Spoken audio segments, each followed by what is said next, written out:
Tyler Kieft in the studios of 89.3 Lakes FM and Civic Center TV, your flagship stations for the Oakland County Megacast. Today, as always, we are joined also on Birmingham area municipal access on Comcast Channel 15 and AT&T Channel 99, as well as on the radio in Bloomfield Hills and the greater area on 88.1 The Biff. And as always, I'm joined on the show by Ronnie Dahl from her home studio. Happy Monday to you, Tyler, and to everyone out there. The second week of January, just 9 days left in the Donald Trump's presidency, and it's still going to be a historic 9 days, I would imagine. I don't know if Tyler, you happened to catch 60 Minutes last night in the interview with Nancy Pelosi. I did catch a little bit of it. I didn't see the full interview. I've seen some clips of it. I've read some articles on what was said in that interview and what continues to be said in Washington, D.C. as we go into these last 9 days of the Donald Trump administration. It's definitely going to be a tumultuous week in Washington, D.C. in the immediate aftermath still of the attacks last week Wednesday.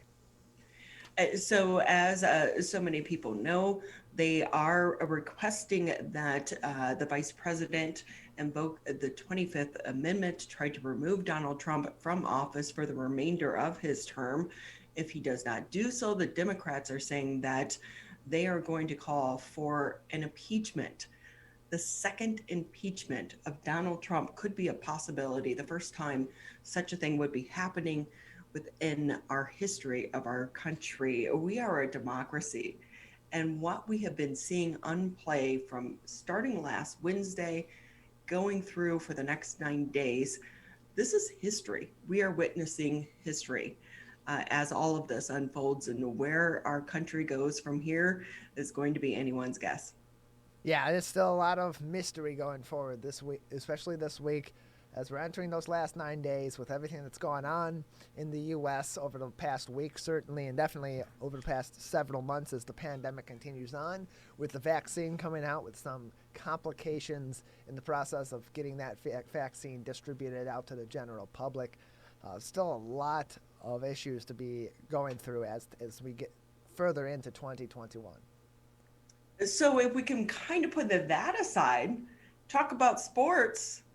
West Bloomfield Lakers, how was the game this weekend, Tyler? It was a good game. They had a very nice performance once again against the Romeo Bulldogs here in the playoffs. They have advanced to the semifinal next week, where they will have a rematch with a familiar foe that they've ran into the last couple of years in the playoffs, in the Belleville Tigers, this time in the state semifinal.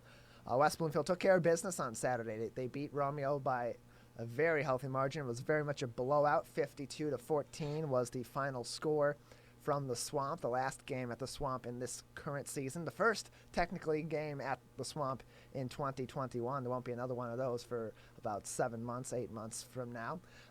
But they will be playing the Belleville Tigers on Saturday, a time that's to be determined still. Not sure if it's going to be a day game, maybe a night game.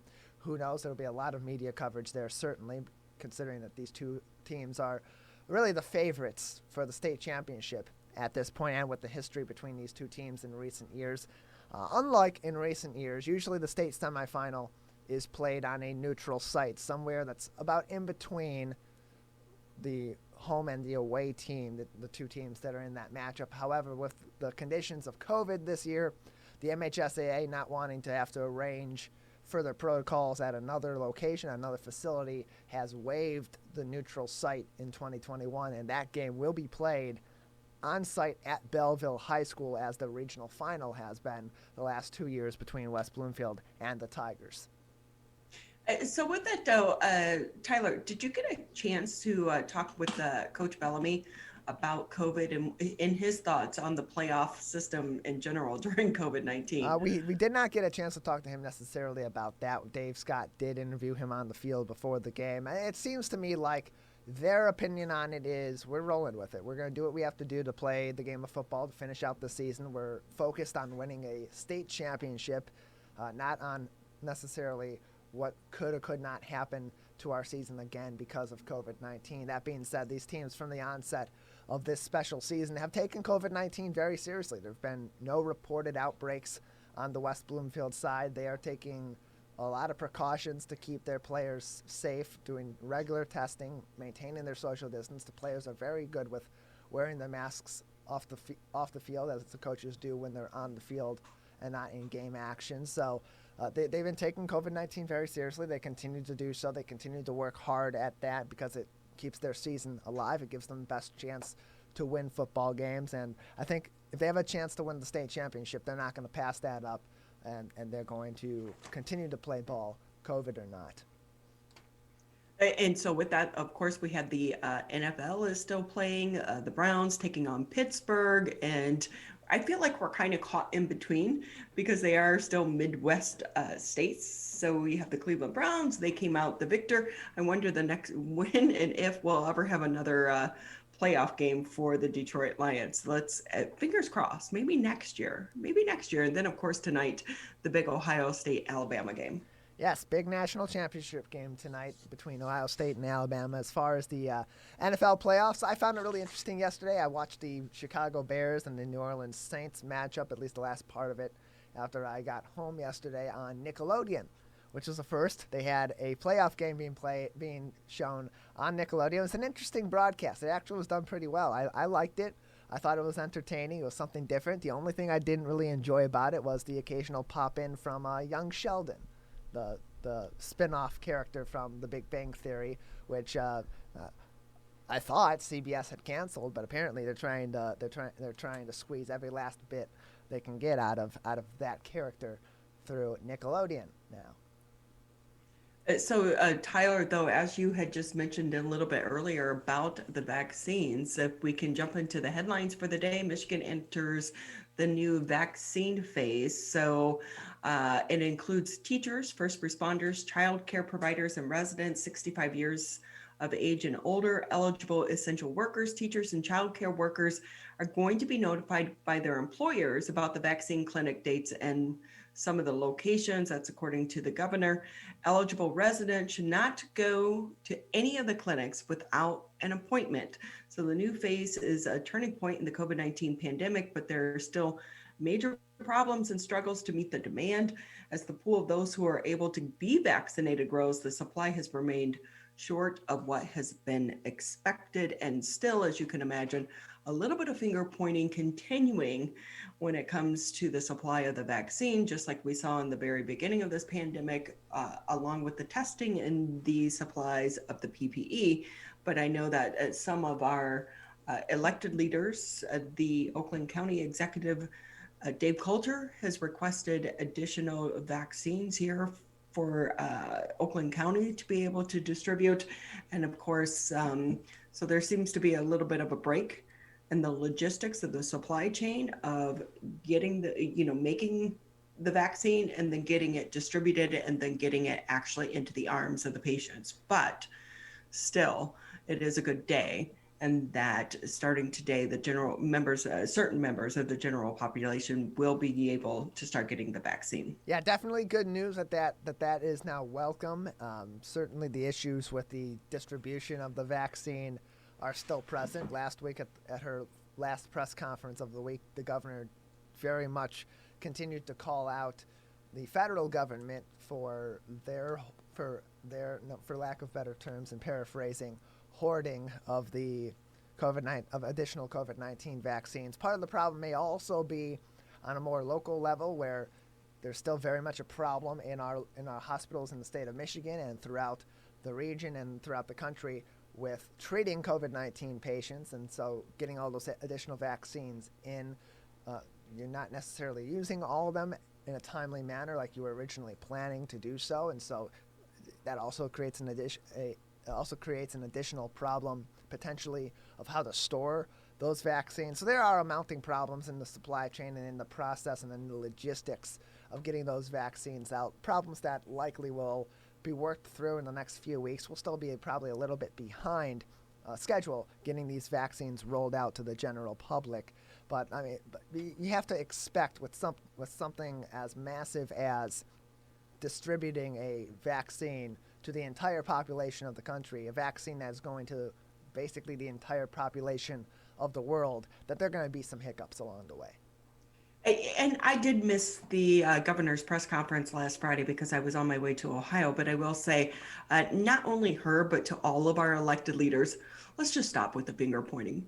We know there's a breakdown. Right. It's okay to say, hey, there's a break in the supply chain, and this is what we're doing to try to, but we're over it. It's Right. like Stop we calling out just saw, problems. right, we just saw a potential Solve. coup. Can we start to work together? Right. Let's stop calling out these problems and start solving them. It's gonna take a concerted effort from everybody to say, look, we're contributing to some of these problems. You're contributing to some of these problems. Know what happened? Know what makes these problems go away? Solving them. So let's work and solve them. So with that, though, because I will say Beaumont is working to solve one of their problems. They have tripled their server capacity over the weekend after its website crashed Friday due to heavy demand for COVID-19 vaccines. Beaumont said it will begin vaccinating people 65 and older today. And so the surge in demand occurred after Beaumont notified patients Thursday night that vaccinations would be available to people 65 and over. I got one of those notifications. I'm not 65 and older, but so it's a general email that went out to all of its patients. So on a typical day, Beaumont processes 900 online appointments. But on Friday, they had 25,000 people tried to register for an appointment. So while we are seeing low numbers overall here in the state of Michigan of the percentage of people that were eligible in that first wave with the healthcare workers wanting to get the vaccine, it seems like the general public is like, sign me up. I'm ready to do it. But it took Beaumont just a weekend to solve one of its problems, and that is trying to go ahead and fix the issue of the server capacity.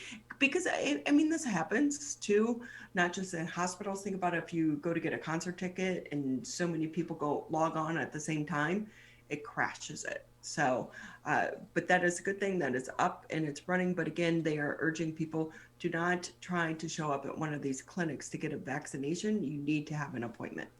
Yeah, you need to follow those protocols and do what is being asked of you. In that case, everybody's time will come with these vaccines, but they have a process for it. They have a certain order that they're distributing it to the general public that will make the distribution as safe as possible for those most at risk and most likely to either get the COVID-19 virus or be severely impacted should they contract the COVID-19 virus, and then everybody else down the line.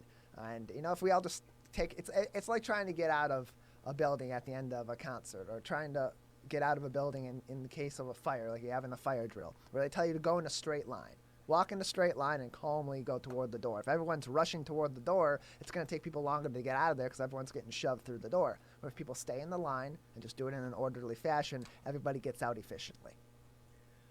Right, the analogy with that too, in a changing mentality, Michigan Governor Gretchen Whitmer, her administration set a goal Friday for all schools to offer an in-person learning option for their students by March 1st, nearly a year after she first closed the K through 12 buildings because of the coronavirus. So Whitmer announced the new guidance for schools, as some districts have offered only online courses for the last 10 months. So the new guidance from the Michigan Department of Health and Human Services says schools should assign children to cohort groups and then also limit their interactions to those groups in a bid to reduce their number of contacts. And the department also wants schools to keep the kids 6 feet apart from one another to the extent feasible, and provide adequate hand sanitizing supplies and improve air ventilation. Anyone who is considered a close contact of someone who tests positive should quarantine for 10 days. And that is according to some of the guidance that was released on Friday for some of these school districts. We have to give credit to so many of these leaders within the school districts, because this information is bouncing back and forth and changing day by day, because the information and the data changes day by day as well. Yes, and the governor at her press conference on Friday did go into some details about those plans to return to in-person learning for our schools here in Michigan by March 1st, and did say, like you did mention in this article, it's an option to return to learning by to return to learning by March 1st. That being said, parents and families will still have the option to say, hey, you know what, we're not comfortable sending our kids back to school just yet, or we'd prefer for them to learn online. They can and then they'll be able to continue their distance learning. And in addition, another thing that I really liked that she mentioned was some of those educators that are in at-risk groups, those that have comorbidities, those that are senior citizens or over 60, 65 years old, will also have the option to continue to do their work remotely so as to not put themselves at risk. Now, by that time, people in those groups should already have been vaccinated through this process and probably won't be at risk at that point in time, but we'll still have the option just in case. We don't know for sure yet if this vaccine is necessarily preventing you from getting COVID-19 or preventing you from getting it and or spreading it. So we'll know that better by then as well, which is why I think all this was set for March 1st.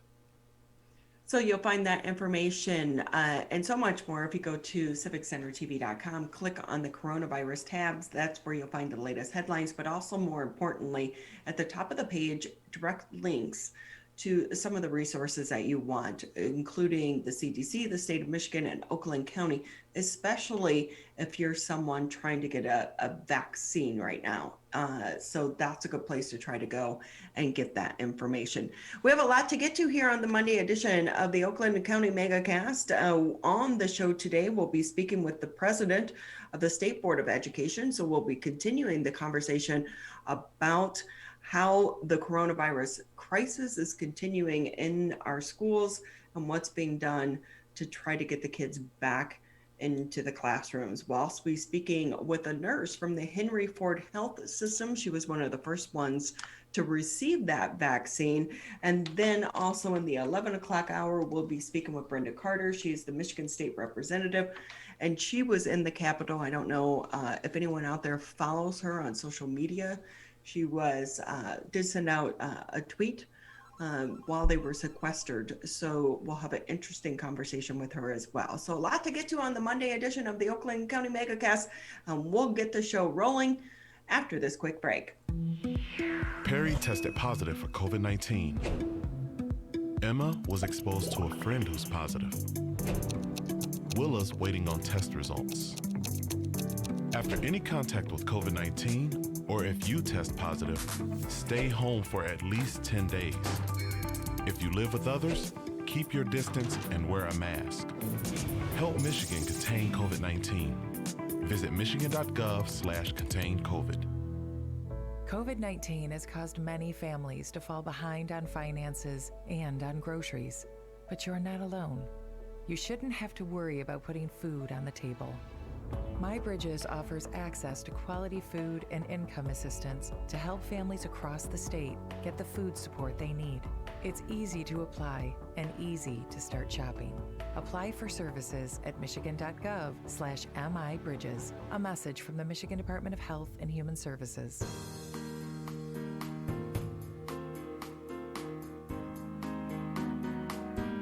We want to say thank you for taking time out of your Monday to be with us here on the Oakland County Megacast. Just as a reminder, Tyler and I are here Monday through Friday, 10 a.m. until noon. And the purpose of this show, it kind of grew out of the beginning of the COVID-19 crisis.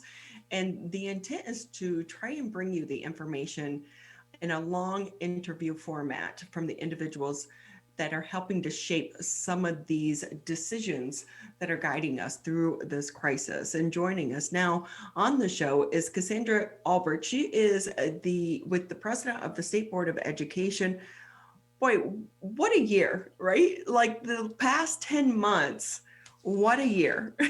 It really has been. I don't think anyone could have in their wildest dreams imagined, just back in March, thinking about it, we were going home for 3 weeks.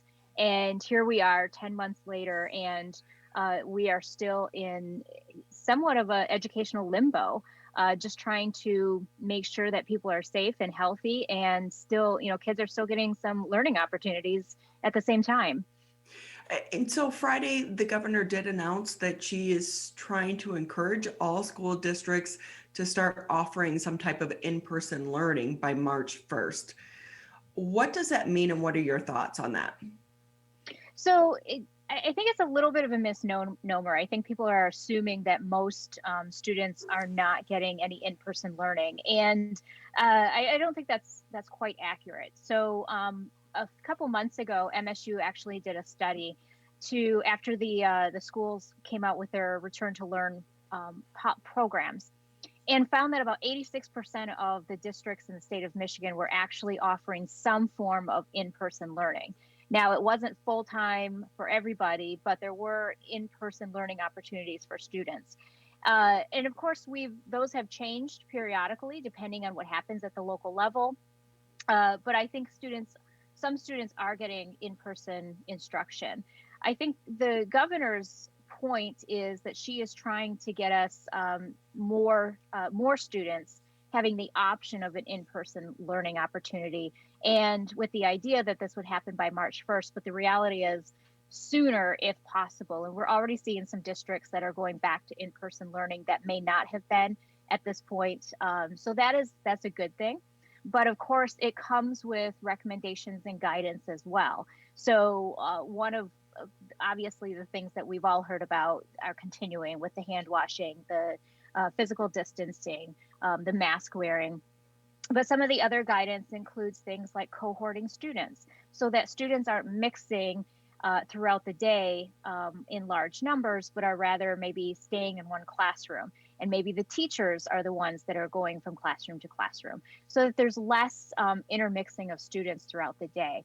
And also a recommendation is to have a designated COVID-19 point of contact at the school so that if anyone does have questions or concerns or wants to report, a potential exposure, they have a one-stop shop basically to go and to do that. So those are the things that are recommended for schools. There's also a testing program and a voluntary program to offer weekly testing to educators in public schools as well. And starting today, teachers and staff are eligible to receive the vaccine through the state of Michigan. So the state should be working with the school districts, and then the school districts will communicate to their teachers and their staff on when they can get that vaccine and how that will happen. And so when you mentioned that, though, how is that process actually working to get the vaccines down to the members of these school districts? Because I will say it's great to hear it come from the governor's mouth, and then even your mouth for, being with the State Board of Education, but then the realities of actually getting it on the local level. There always tends to be a breakdown. So what is that process? Is it coordinated through your local health department, or is it coordinated through the state of Michigan? Because we had a superintendent on last week, Friday, who said, they got no notice. So what is the planning process? It's great to say, hey, this is available, but what is the process to actually get it implemented? So that's a great question. Today is the first day. So I think that process is probably still in process, if you will, of happening. My understanding is that it is supposed to flow down from the state to the local health departments, and then they work with the districts to make that happen. Now, we know what we've seen so far is that while we have vaccines, they haven't necessarily been getting into arms as quickly as we would like that to happen. So you're right, there is probably going to be a lag time in the process to make that happen. But the good news is that teachers and staff are now eligible for that. Before it was an age limit. That is not the case anymore. So they are considered frontline essential workers, and they are now eligible to be able to get the vaccine. But the process is going to take a little bit of work. Well, there's a lot of work. And what is when it comes to getting the vaccine, is it still on a volunteer basis? My apologies. I have a dog. That's okay. I do too. And she's chewing a bone in front of me, and we hope that she stays quiet for a little bit. There seems to be a squirrel outside. So I'm sorry, repeat your question one time. No, they're like, we want the squirrel, let us out to play. Oh my, it's so cute though, I will say that. But this is, that's how Zoom calls are going, right? To me, they add like more reality. It's the reality of life right now and how we live. But it's is it still, when it comes to the vaccine, at this point, is the recommendation from the State Board of Education still that it's on a volunteer basis? Correct. Sorry. No, that's okay. So is there a possibility that we will say, like, I know that you're kind of moving here in the process because of your dog, but that is okay. That is the beauty of everyone working from home and working remotely. This is the reality of what we're going through with that. So with us here on the Oakland County Megacast, we're going to try to give you a little bit of time to switch your location. Cassandra Ulbrich, she is the president for the State Board of Education here in the state of Michigan.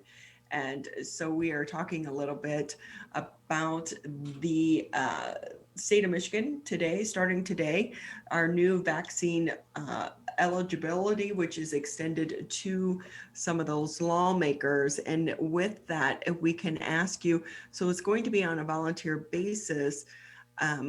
What about come April, May, June? Is there a possibility that teachers and also other members that are working within a school building are going to be required to have the vaccine? Is that discussion even bubbling up, or at this point in time, you're still in the beginning stages of let's get those that want to be vaccinated? I have not heard any conversations like that, but I'm not sure that I necessarily would. I think that's more of a MDHHS and governor's office conversation. And I don't think that the State Board of Education at this point would be involved in a conversation like that. But I can tell you, I have not heard anything like that. So with this, we're still 10 months into this and we're still in the middle of the crisis. Can we talk about money? I know that Michigan is scheduled to get 1.7, I think, $1 million more from the COVID school aid federal fund.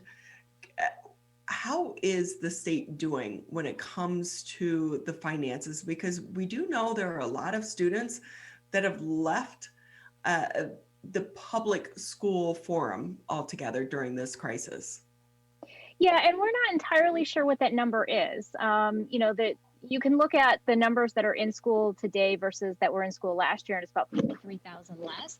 But the reality is every single year we have a loss of students just by attrition alone. And so that factors into that number. And then you also have a lot of parents who are just deciding to, their kids might be eligible for kindergarten, but they're like, well, we might as well just take an extra year at home.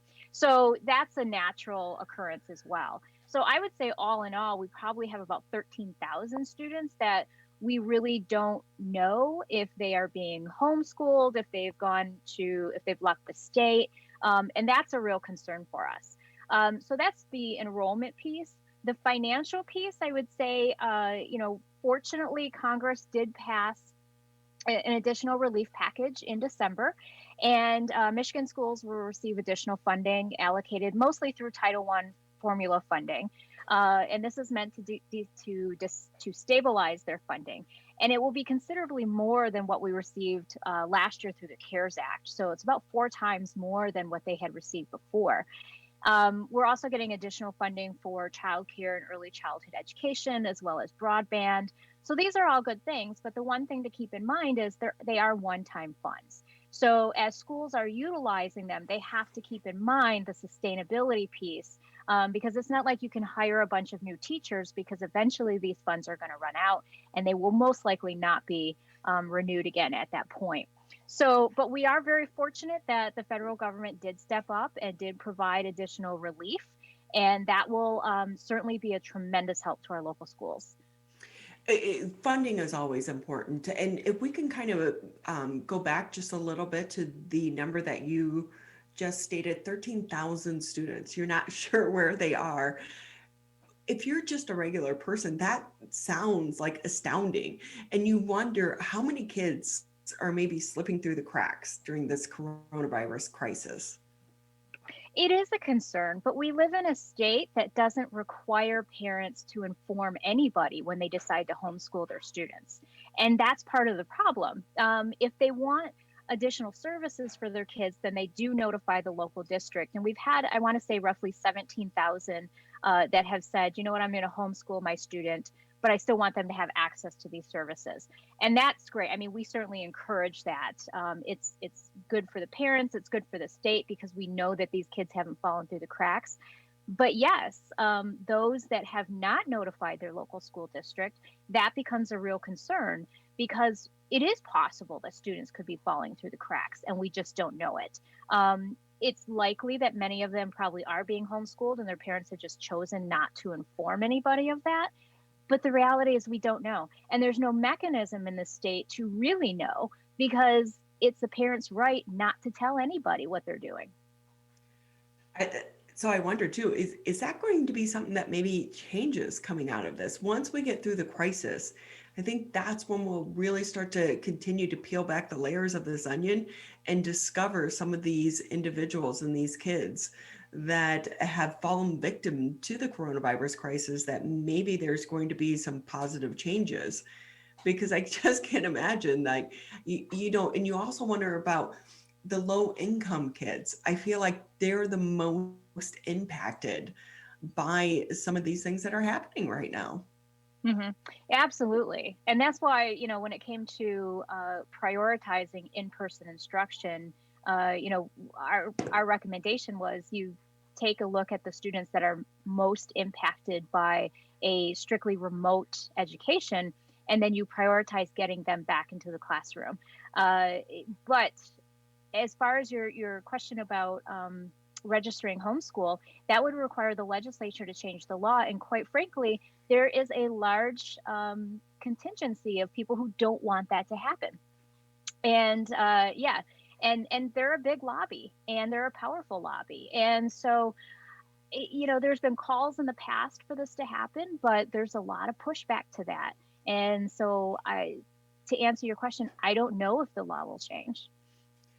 So you wonder, why is it so hard? Like, if I'm going to homeschool my kids, shouldn't they be held accountable just like some of the school districts and some of our educators as well? I'm not a teacher. Like I couldn't imagine trying to homeschool my child. I can only tell you what I have heard from other people, and what I tend to hear is it's my right, and the government has no business telling me one way or the other. And that seems to be the biggest argument against requiring anything like this. But I will tell you that other states do require it.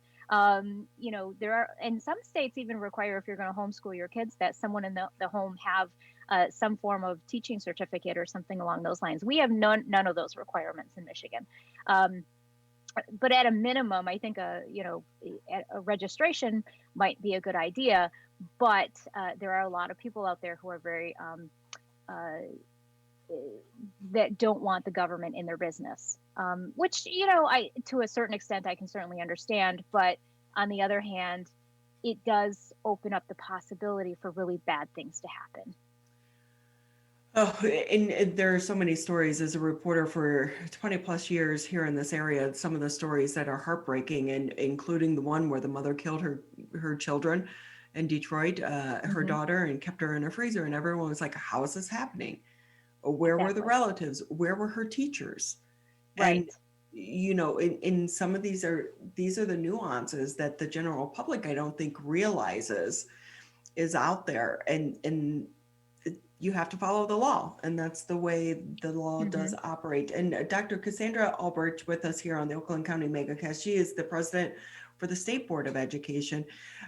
Anything positive do you think is going to come out of this crisis? For me, sitting on the sidelines, because I don't have kids, I do think the inequity and the disparity between the online learning is going to be a positive, because the kids now, maybe at the beginning of every school year, along with your school books, you get a computer, but it's not so much you have a computer, you need access to the internet as well. And I hope that's one of the things that comes out of this. I think there's a number of positives that will come out of this. So, for example, you know, with the federal funding that comes, 90% of it is flowed to the local districts through formula funding, but 10% can be held back. And so with the CARES Act, we held back 10%. We created an equity fund. And this was a fund that local districts could apply to to help with those disparities. Is it connectivity? Is it computers? We also, as part of that, created a fund for children's mental health, so that if schools wanted to create a mental health program, that they would have the funding to be able to do that. And so with this next round, it's the same thing. We can hold back 10% and we can create a fund that helps alleviate some of this disparities between schools. So that's one good thing that can come out of this. Another is, I think, an overall appreciation for public education. For many, many years, it was kind of the whipping boy, if you will, for every ailment that was going on in society. And I think people are now realizing that public school really is a vital component of the community, and that teachers have a really hard but important job that not everybody can do. And so I think that there's going to be a new appreciation when we get back to our quote unquote new normal, that public education is really important. And we need to make sure that the laws and the policies that we create in the state of Michigan are protecting our public schools and not dismantling them, which is the direction we were headed before this pandemic came to be a part of our lives. A couple questions here before we let you go. The announcement by Betsy DeVos that she was stepping down. Good. I'm happy. I don't think it was an act of courage, to be honest, but I think that she went into that position with a personal agenda.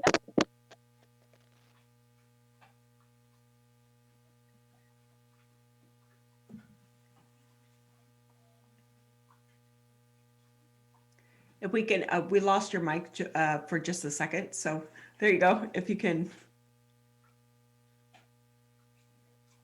That's okay. It happens to me too, just so you know. There you go. You're back. Falling out. Yeah, it's happened to me. Trust me. So with that, we were talking about Betsy DeVos. You're not sad to see her step down from her position. I am not. I think it is time for new leadership in the Department of Education. And I'm really excited to see someone come in as the Secretary of Education who is a component of public education and believes in public education and is not there with a personal agenda to dismantle it, but actually to make it better and to make improvements. And with that, what do you think the overall change is going to be, or attraction to get new people, or new teachers into the system?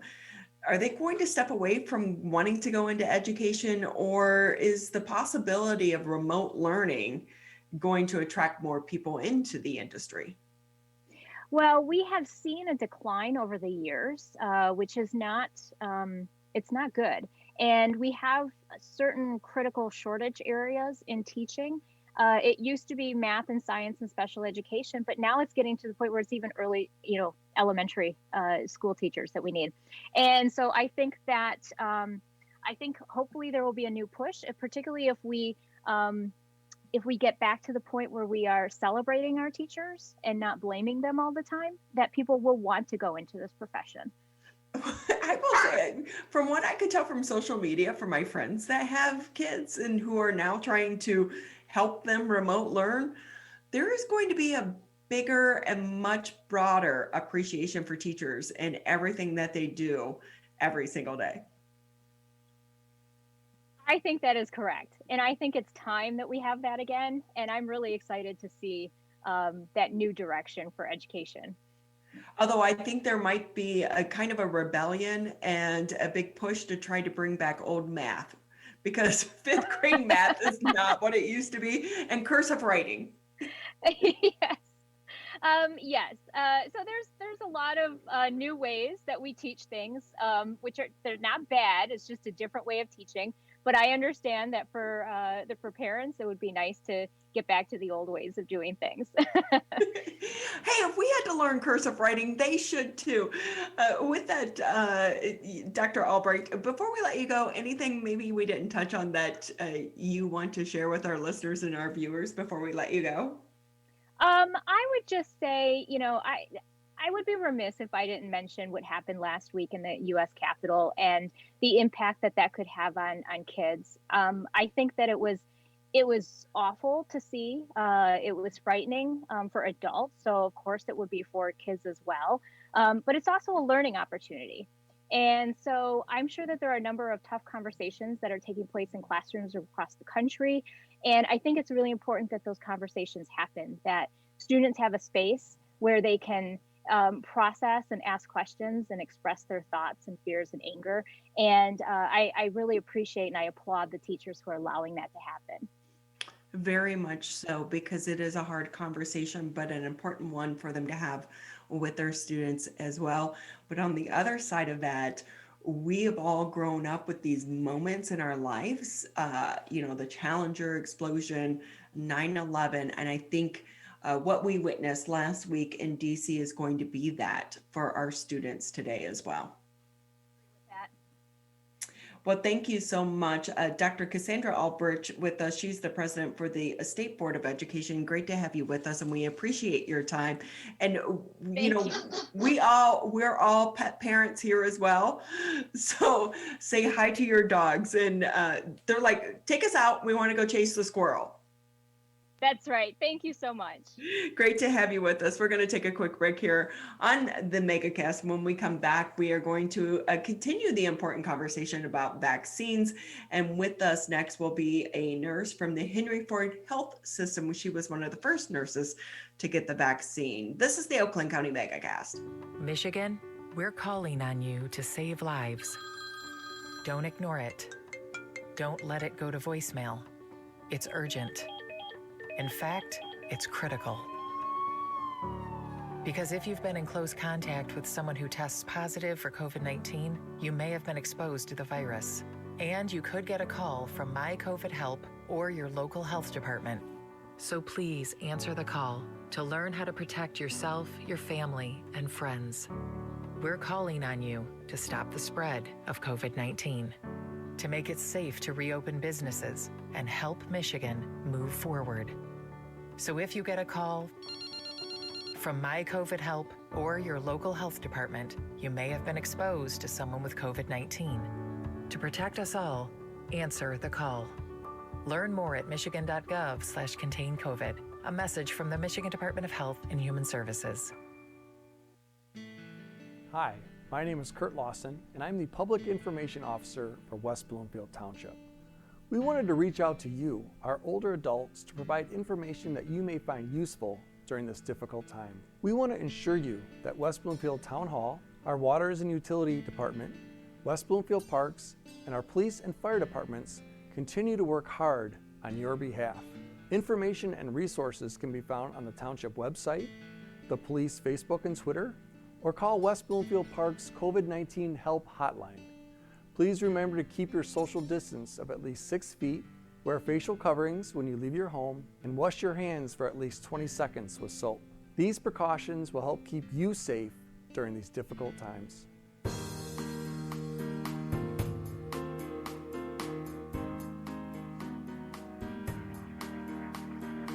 Great to have you taking time out of your Monday to be with us here on the Oakland County Megacast, the second week of January 2021, off to a crazy start already. And just as a reminder, you can catch us here Monday through Friday, 10 a.m. until noon, Civic Center TV, Birmingham area municipal access.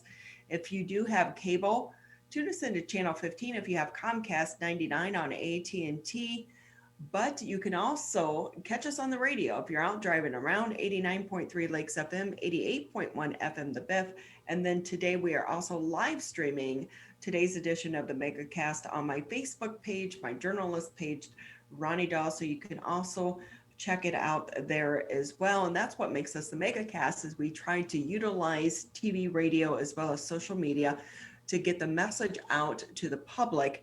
And this show did grow out of the coronavirus crisis, but the vaccine is also offering hope in 2021. And joining us now on the show is going to be Prisca Onwenu. She is a nurse over at the Henry Ford Health System. She was one of their first nurses to get the vaccine. She also works in the ICU.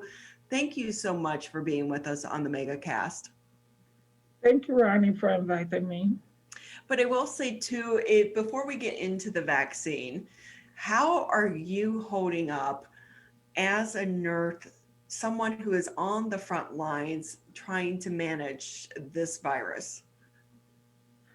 It's been real difficult. I think with this pandemic, I want to say that in my whole entire career as a nurse, this has been the most difficult time. Even working with cancer patients, working in the ICU, you see the worst of the worst.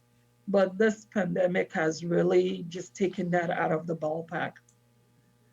I just watched a documentary over the weekend about the Ebola crisis that happened in Sierra Leone back in 2014, and they did cover some of the healthcare workers that were on the front line, and just mentally, and the sacrifice that you and your co-workers are making each and every day.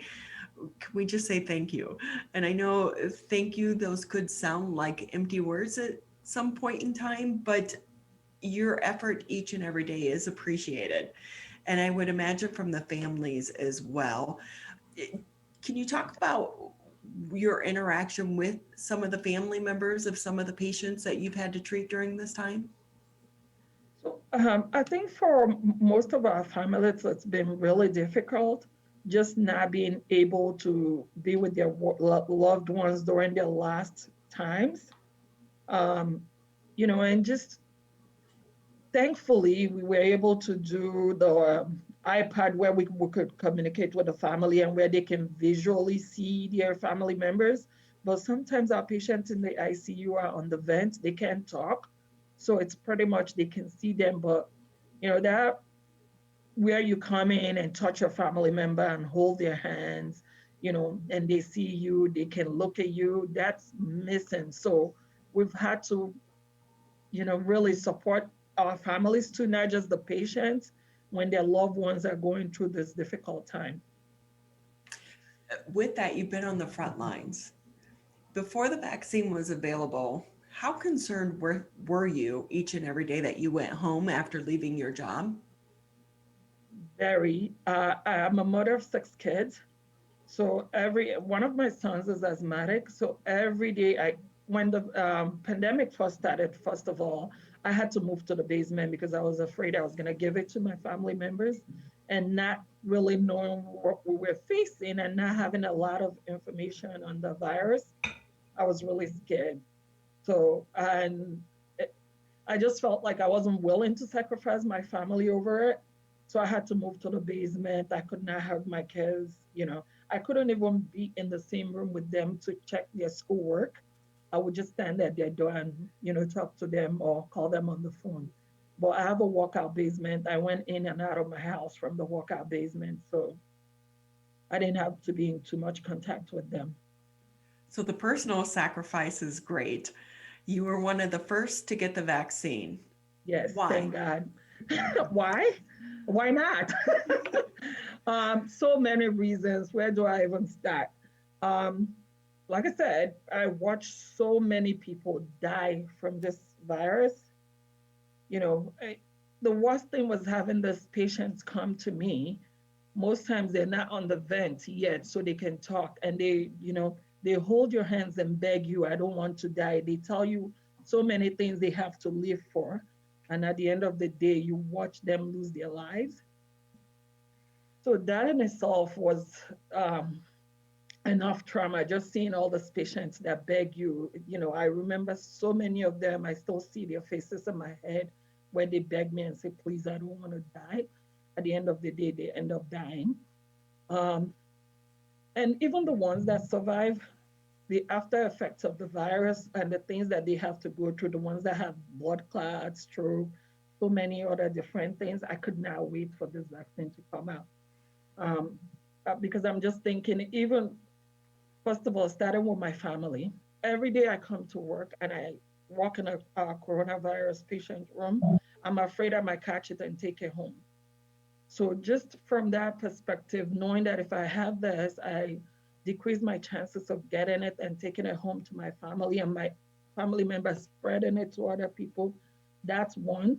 Then for my patients that died, that begged me, just knowing that they didn't have the choice of this vaccine, whether they could take it or not. And I have that choice. There was no way I was not going to take the vaccine. And then secondly, I have a lot of people, both in my Nigerian community and outside my Nigerian community that do not have faith in this vaccine. I felt as a healthcare worker and as a frontline worker, if I can take the vaccine and show them that I was willing to take it and nothing happened to me, that, you know, it will impress upon them the importance of taking the vaccine.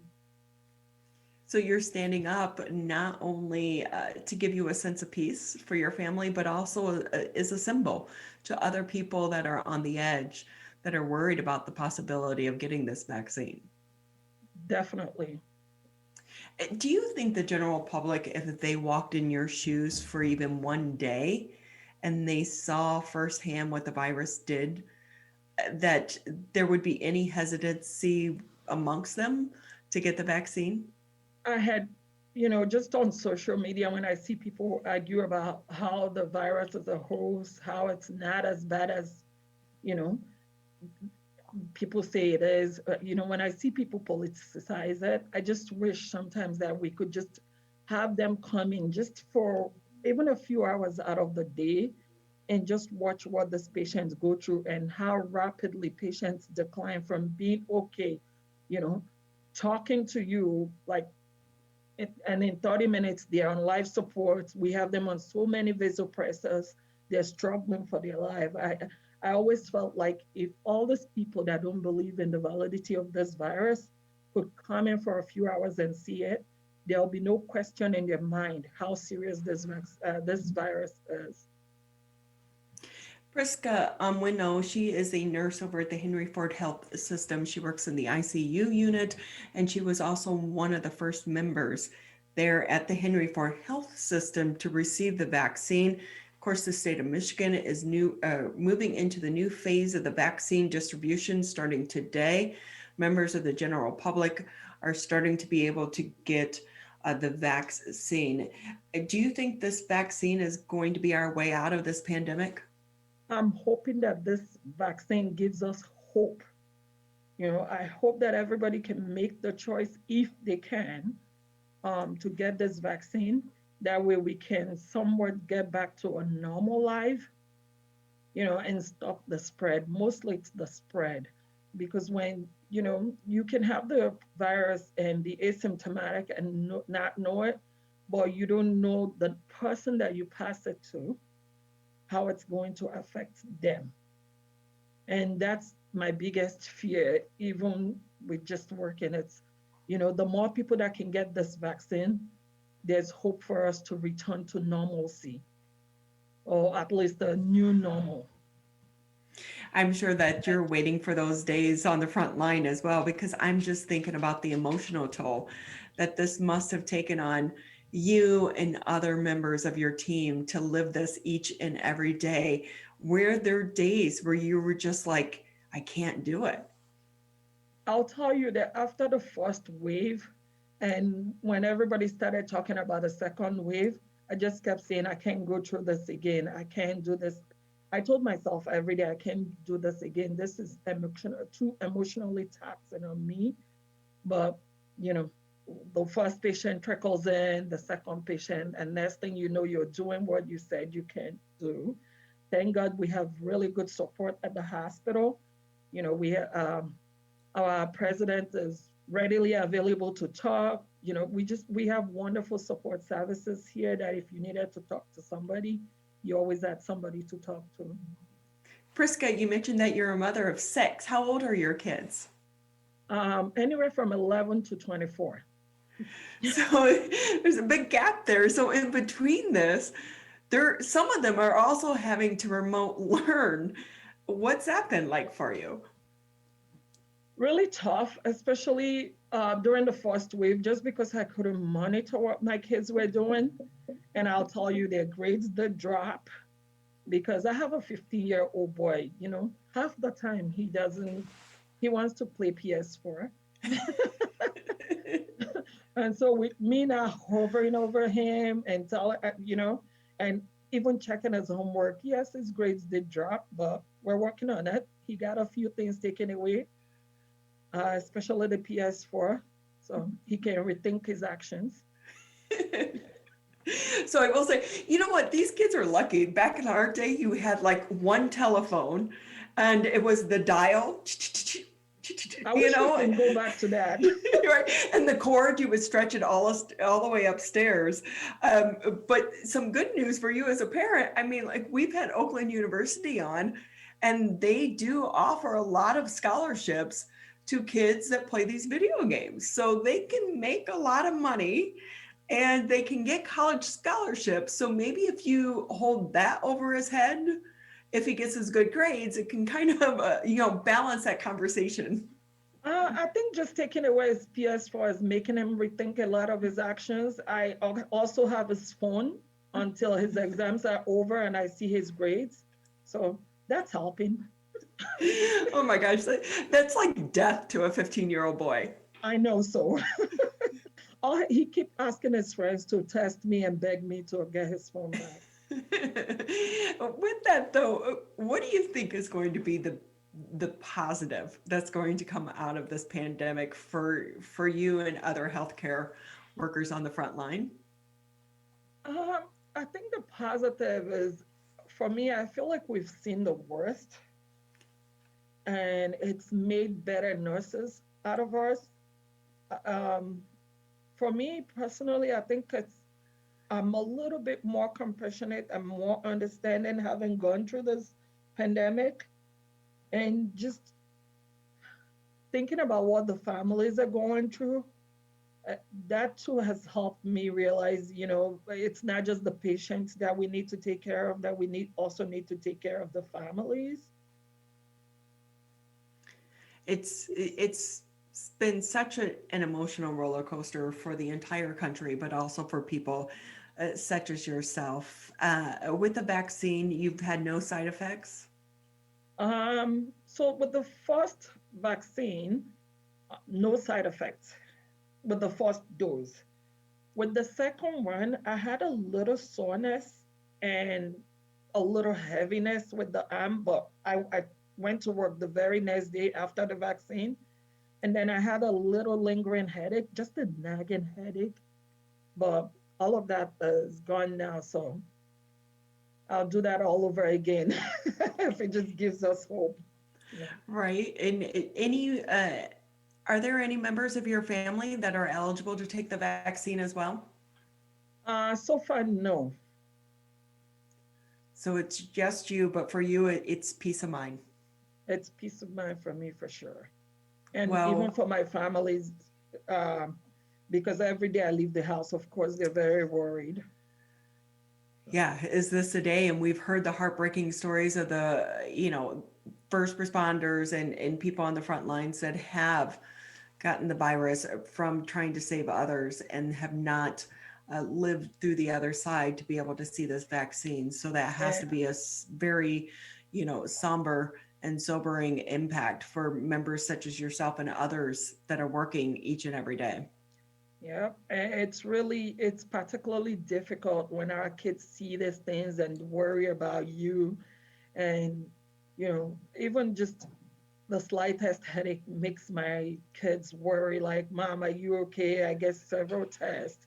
Like, are you okay? Do you have corona? My 11-year-old will typically ask me, do you have corona? And I'm like, no, So just that they too are going through this with me every day I go to work.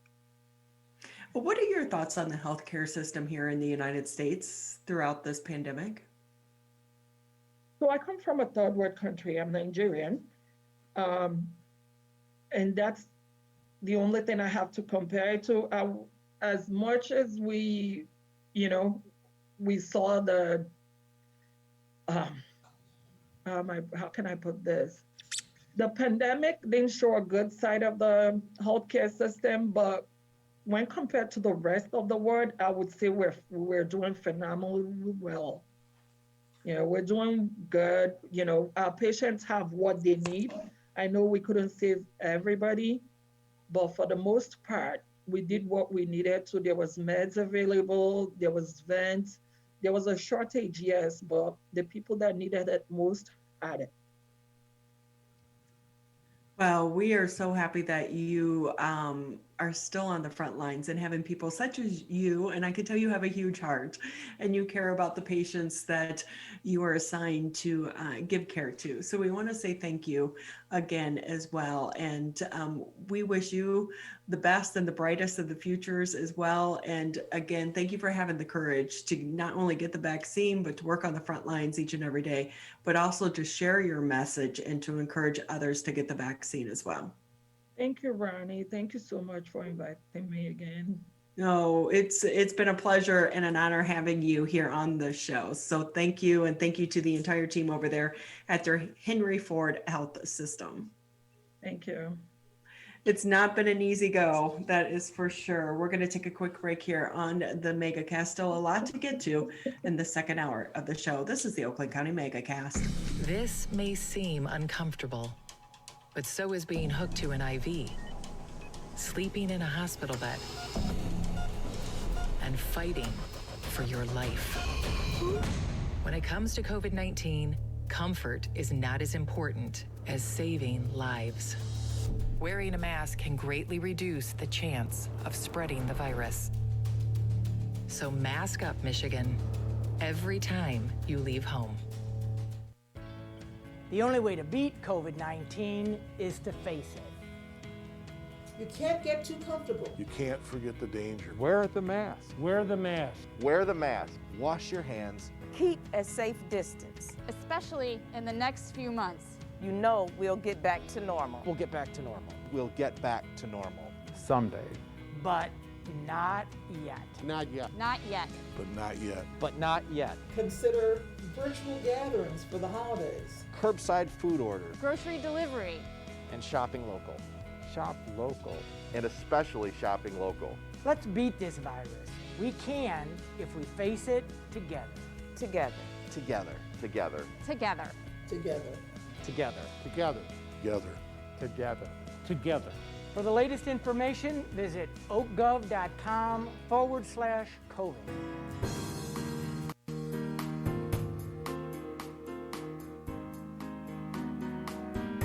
You're listening to 89.3 WBLD Orchard Lake, 88.1 WBFH Bloomfield Hills. And also you can catch us here on the Megacast Monday through Friday, 10 a.m. until noon, Civic Center TV, Birmingham Area Municipal Access.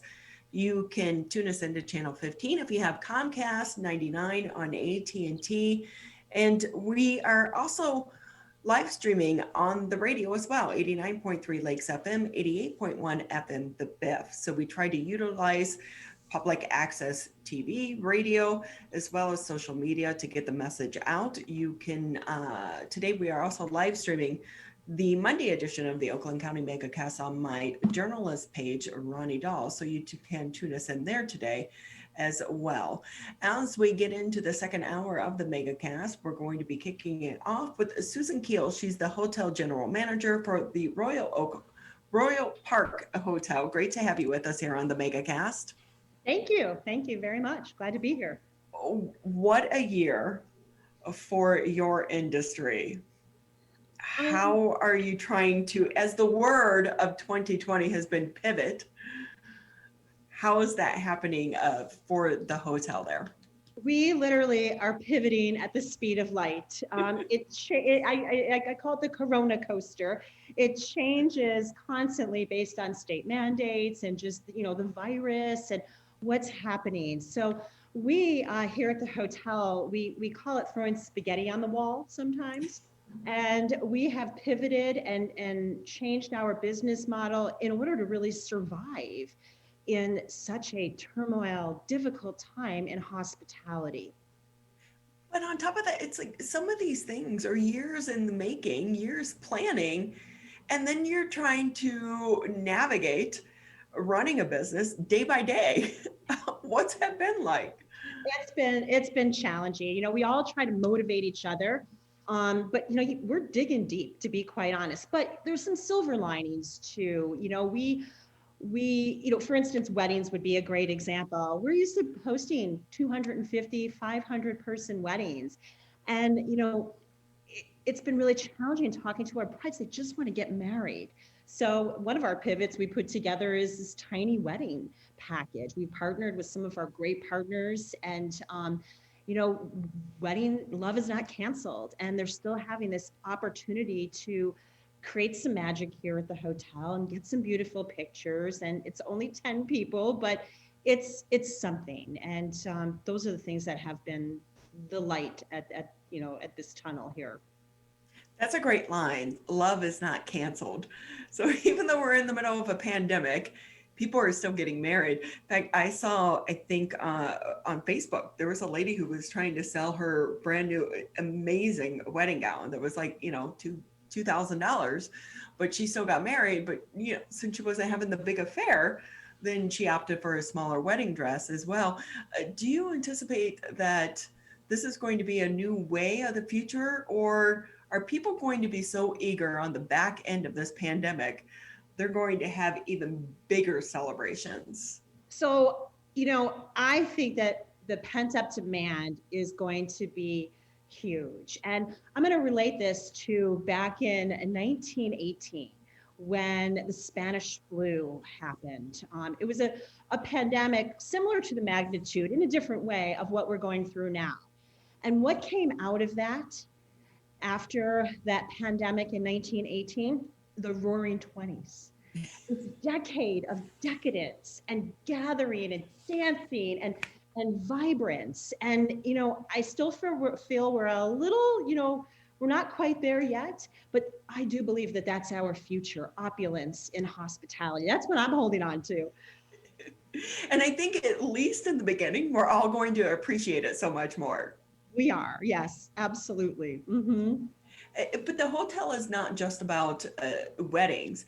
There are so many industries and so many businesses that are usually, when you look at the business travel world, and it used to be, the big conferences and your business people, even if it's one or two, those individuals make up really kind of the backbone of the whole hotel industry. And do you think that that's going to kind of go away coming out of this pandemic, because we're all using Zoom now? That's a great question. I feel like some of it will go away. I think that business travel has been forever changed. And although people are still going to want to connect, there's so many, I've talked to so many executives, and they just want to meet with their clients. They just want to touch, have a face-to-face with them. But right now we're still in critical travel only, and coming into maybe essential travel within probably the next couple months. I think business travel in general will take more time and won't come back till maybe the end of the year, or even in 2022 is what I'm hearing. I do feel like hybrid meetings are definitely something that's in our future. We've actually hosted a few at the hotel, and it's a small group of key people connecting throughout the country with others and hybriding. So instead of maybe 100-person wedding, it's a smaller group of 25, and then the other 25, are in pockets of 3 all over the country. And we'll see more of that technology hybriding into live meeting space. Yeah, I think that is a good analogy. Anyone who's ever traveled for business will tell you it's not so much about being there in the office or the conference. It's really about those interactions that happen outside of the business hours. Those are the ones that are lasting, that tend to be the most productive as well. So it's going to be interesting to see how this goes forward. With that, what about staffing during this time? So when we actually closed the hotel in March, when all of this started, we were industry leaders, the first hotel in Michigan to close. Just based on the current situation, we laid off over 125 employees. It was staggering. And our goal, the minute we closed the door, the goal was to get those doors open, and we fought to get them back. And we're still fighting. So now we're fast forward, we have approximately 65 to maybe 70 back. We had to do actually 3 layoffs in last year, which was unheard of in the restaurant industry. We laid people off, we brought them back. There was another mandate. We had to lay them off again. So they're warriors in that restaurant. But I'm confident that slowly we're going to bring more staff back. We are hybriding staff too. So we call them universal soldiers, and we're bringing back people who can do multiple tasks in different departments. And that's been very successful for us. But I'm thinking about the individual and how hard that can be for them. But on the backside of this, the ones that are surviving are making themselves more valuable. That's true. You know, they are making themselves more valuable. Everybody's definitely a lot more resourceful, and people are willing to do whatever it takes. I'm very sad for our industry. So many amazing people are still laid off, and my hope is that we can get every one of them back, and that in the next few years, things will really surge in hospitality, and our industry can keep moving forward. And with that, Susan Keels with us. She's the hotel general manager for the Royal Park Hotel. Your hotel is known for your events. And what is going to be your marketing campaign in 2021 to try to get people to come back into your space? You know, we're all about creating experiences. We're experience creators. That's who we are. So part of our marketing is, you know, to make sure that we're creating these amazing new experiences, but also a safe, comforting experience as well. We want, when people come to the other side and travel and host events, we want them to feel very safe and taken care of. So we're definitely going to incorporate that, as we have in all of our marketing campaigns. So are you a little bit on the edge though going into 2021, or has the vaccine brought you hope and that you think there is a light at the end of the tunnel here? I'm finally seeing light. It's been a long haul, and we keep focusing on that light, but it is getting stronger and stronger. I think once the vaccine continues and you know, more people are getting shots in the arm, confidence will build, and hopefully some herd immunity will happen, and things will get back to a normal. It's going to be a new normal, but things will continue to get back. But again, it's going to take time. It is definitely not a race, it's a marathon. That's what I've learned. Yeah, but if so many people aren't making it at the end of that marathon, I mean, we're all kind of running out of gas here as well. But with that too, your industry in general, do you think that the appeal is different now to individuals? Are you trying to push more like, hey, stay local and enjoy things in your own backyard versus going to other states? So could there be a population of in-state travel coming out of this? Yes, 100%. What we have seen is in-state travel. Travel within a 300-mile radius really is what we've seen. A lot of leisure business is already moving in a good direction, a lot of suite business. So people are actually booking suites because they want the experience. So I definitely see that travel will be all about local. Also in less high density populations. So cities maybe like New York and Chicago, they will take longer, I think, to surge and come back. We're in Rochester. We're in a little small, you know, Michigan town, and you know, with a lot of green space, and we're positioned fairly well for the comeback because people will feel a little more safer here. And what's the challenge been? Because I know some people that own properties that rent them out for Airbnb, and they've actually done pretty well during this entire time. Is that competition for the hotels? It was prior, but do you think people feel more comfortable coming to a hotel because they know that you're taking the procedures to make it clean and safe? Yes, I think that although B&B will always have their space in the market, people are going to not only look for a clean, safe environment and hotels that are following all the protocols, but also an experience. They're going to want it. There's pent up demand. People are going to want to go to a restaurant and get served and be taken care of. And that's, what hotels I feel will be able to provide versus an Airbnb. Two totally different experiences. And I think there's a space for both. How do you communicate Michigan's restrictions to some of your out-of-town guests?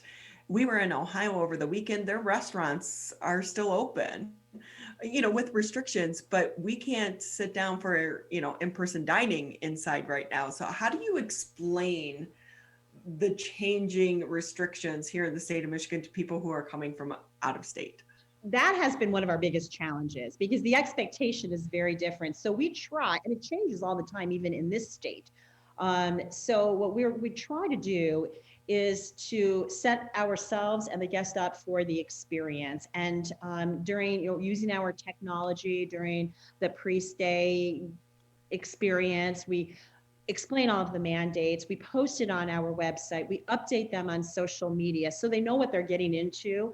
And then we'll guide them through. So we'll offer alternatives, carry out, obviously. We're partnering with some of our local restaurants to, get that business driving in not just our hotel, but supporting local too. I just like your hotel is not just a hotel. It's a space to be enjoyed and to be experienced. And I hope that it can continue going into 2021. Yes, we are ready. We're going to continue to pivot and create experiences and just move forward as best we can. Travel is not canceled either. It's not. In fact, a lot of times right now, it's a good time to book because there are some good deals. There's some great rates out there. Occupancies are very low, so it's an opportunity, like you said, travel around the state and enjoy pure Michigan at its best. And support the travel industry. We all could use a little help. How's that working with the occupancy in the hotel? Are you having to limit people booking rooms right now? Currently, our occupancy on the weekdays is very light. So typically what we do is when a person checks out, we hold that room for 24 hours and make sure that it's sanitized and it sits for a while. And because it's been a little softer with business levels, we're able to maintain and keep up with that. The weekends is really where we see the pickup, and we're at, sometimes in the 60% occupancy, which is good for this market. Right, and plus this time of year too, because we are going into kind of the slower months right now. Mm-hmm. Yes, we're pivoting and creating snowcations and all kinds of winter activities. People want to be outside too, even when it's cold. We've noticed even with dining, obviously with the pause, we're not able to serve inside, but we have BYOB, bring your own blanket. They'll serve you outside, and people bundle up, and they just want a dining experience. There's some dining diehards out there, that's for sure. Right, but in a way, it's kind of opened up like a new business model that could stick around next year. Absolutely. What's come of this is all kinds of different ways to pivot, and some will stick 100%, that's again, part of the silver lining in that light. I'm trying to get an igloo for my backyard. Oh my gosh, our igloos are so popular. We actually put farm tables in our igloos. So it's kind of this globe, we call them snow globe to farm table experience. And they sell out every week. It's been fantastic. Right, and that is one of the things because of the experience. I've had the chance to eat in one a couple times, and they are pretty warm because they have their own space heater. But you have to make reservations and make them pretty early. Yes, we sell out weeks in advance, and we're actually pivoting a little bit upstairs, and we're taking beds out of the rooms, and we're leasing that to offices, which has been an interesting pivot for us. And then also offering some dining experiences up in a guest room. Yeah, because takeout is getting a little bit old. It is. It's just, takeout's great for what it is, but it's just not the same as enjoying the wonderful service and dining experience.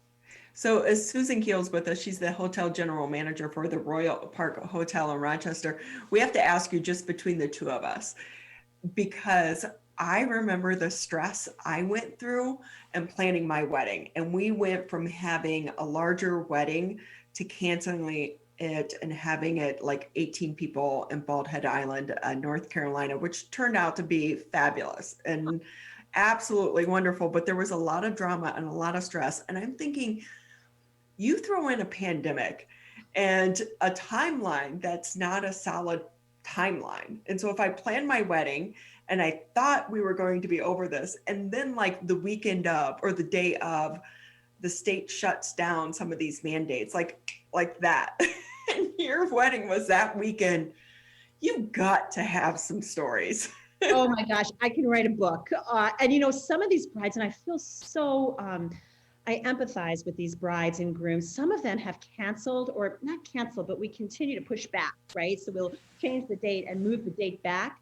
And we've done that now sometimes 3 times for some of these brides. And there's been a lot of tears. And sometimes I feel like we're therapists just trying to navigate, I say putting the business hat on, but also the empathy hat and working with them and understanding that this is unprecedented times.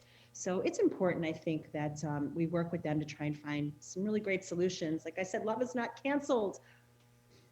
And it really takes us back to the basics. Yes, it does. It really does. And I think that's another thing we've all learned, that it is, you know, sometimes those big extravagant weddings, although we love them, you know, these little small intimate weddings can be just as delightful and right now serve a purpose during the pandemic. So when you're trying to plan some of these events now for, say, summer 2021, what is different in how you're planning and those dates as well? Yeah, so the dates, we're keeping our fingers crossed that we can, you know, host larger events, but we still don't know what the capacities look like. You know, we're hoping that today there might be an announcement to maybe get some capacity back in the restaurant. We're still, you know, not able to serve at our ballroom or our restaurant. I think the days of buffets, family style dining, a lot of shared dining is going to be over for a while. I think people will definitely look at more of the individual plates, the grab and goes, and it will look very different. We're just trying to study all of that now and work on new menus once we get out to the other side that are very much different. Yeah, and just another minute or two here with you here on the Megacast. That's been one of the hard things is when, you know, the state they are making these announcements, but these decisions impact businesses. But it's not, you know, so quick for you to be able to just turn the light switch back on and get the supply needed. There is an upswing here and there is a process to it. So how much of a notice have members of you or your team been getting from the state, maybe about not only the shutdowns, but also the reopening and, you know, the lifting of some of these capacity limits?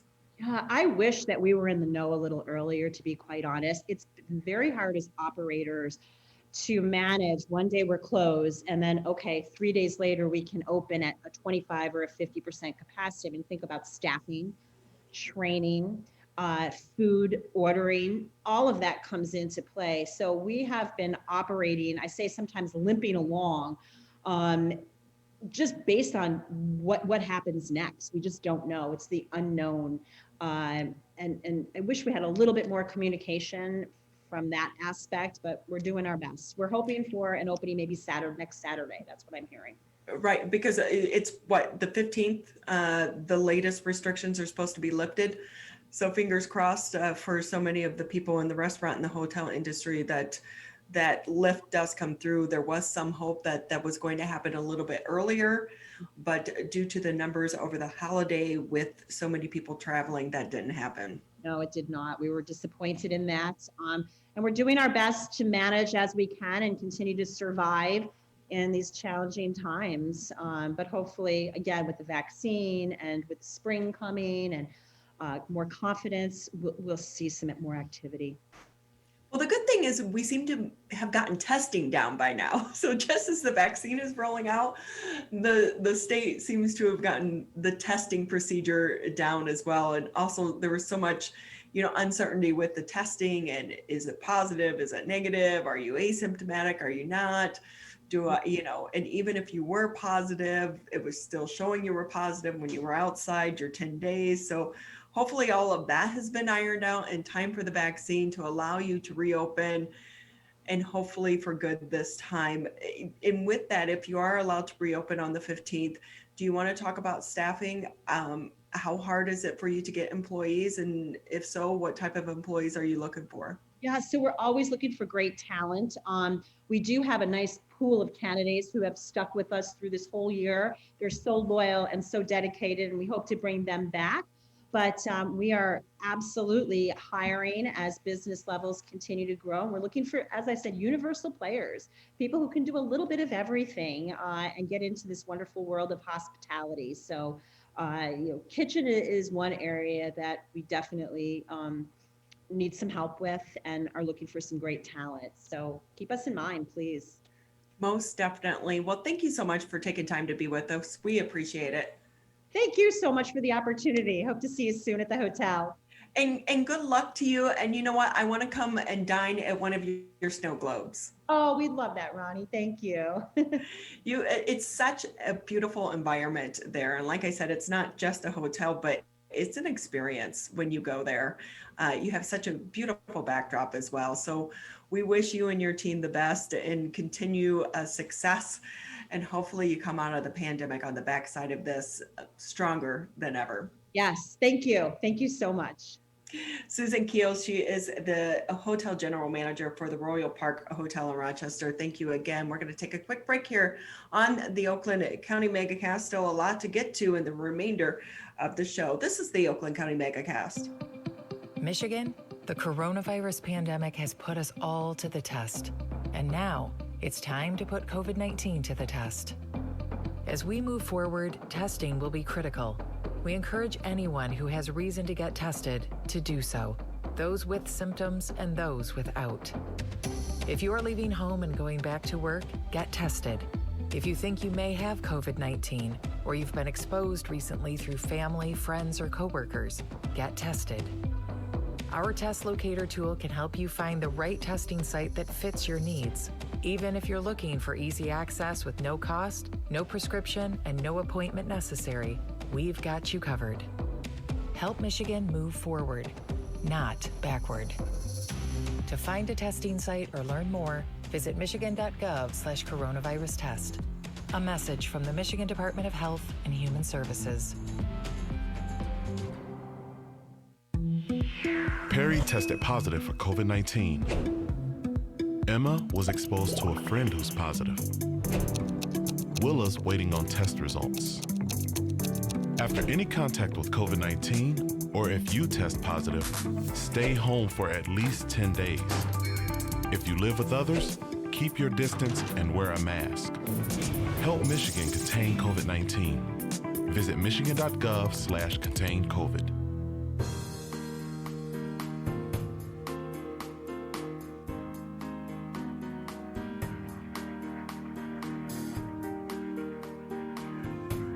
Great to have you with us here on the Megacast. Just about 30 minutes left here in the show as we round out the as we start the second week here in the month of January 2021. I have to tell you, Tyler, I feel like I'm losing the sense of time because of COVID. Yeah, so do I. It's all just one big blur. I mean, there are things that happened a year ago, almost to the date, and I was just saying this last week to Jake, our lead producer for the show here in the office, because something came up that I remembered happened last year that we were talking about, and I'm like, I didn't think that was last year. I thought that was 2019, because it's all just kind of blended together. It's like 2019 was extended through mid-March, and then mid-March is where 2020 started, and it's still going as far as we know. I saw a great meme on Twitter recently where someone referred to 2021 as not as 2021 the number, but as 2020-1. That's a good point. It's a good one. But I will say, we are still witnessing history. Not only are we in the middle of a pandemic, but after what we saw unfold last week at the Capitol, And then we've had threats here at our own capital in the state of Michigan as well. So 2020, it seems like it is carrying over into 2021. And with us now to talk a little bit more, Brenda Carter. She's with the Michigan State Representative, District 29. Always a good friend here on the Megacast. Great to have you back with us. Thank you, Ronnie. Thank you for having me back again. Hi, Tyler. Hello. So when things were unfolding Wednesday in the nation's capital, where were you? And did you get to watch it live as it was unfolding? I was at home, and I, of course, was very interested in the Electoral College certification. So, of course, I was glued to the TV and watching some of the comments of our congressional representatives, and I watched the entire event. So with that, your thoughts on what you witnessed? I love our country. First of all, I love America. And what I saw was something that was hard for me to believe, that this was our nation's capital, the heart of democracy, the beacon of the world. So many countries outside of the United States look to America as the model for what their countries aspire to be. And to see this was, the only word I could use is heartbreaking. It was very sad to see it, though, wasn't it? Yes, Ronnie, it was, because for so many years I've seen our country overcome things like 911. I'm seeing our country fight diligently to get this pandemic under control, to get our economy back on track. And all I could do is look in almost total disbelief most of the time, Yeah. So you are an elected leader, and it seems to so many people in the general public that our elected leaders cannot come to a compromise, that our nation is so divided right now that the two sides can't come together to help navigate us through this pandemic and this crisis. What would you say to your constituents that are having a hard time with the two sides not, being able to compromise? Well, this is just my opinion personally, but if you watch the certification of the electoral votes, what you saw was the two sides coming together.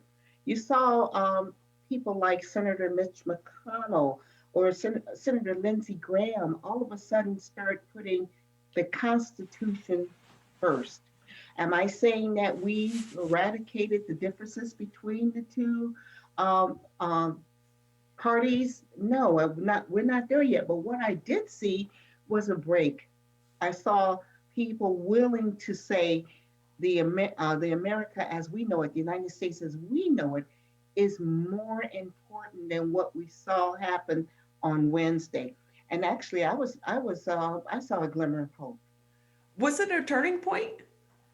I believe so. I really do, because now we can see, and from what I'm hearing in the media, that there are a lot of congressional representatives who are looking at this as an attack on our democracy and what we stand for and what we represent in the world. And I believe they're beginning to put partisanship aside and start looking at what's best for our country. So earlier in the year, there has been a lot of discussion here in the state of Michigan about banning guns there at the state capitol.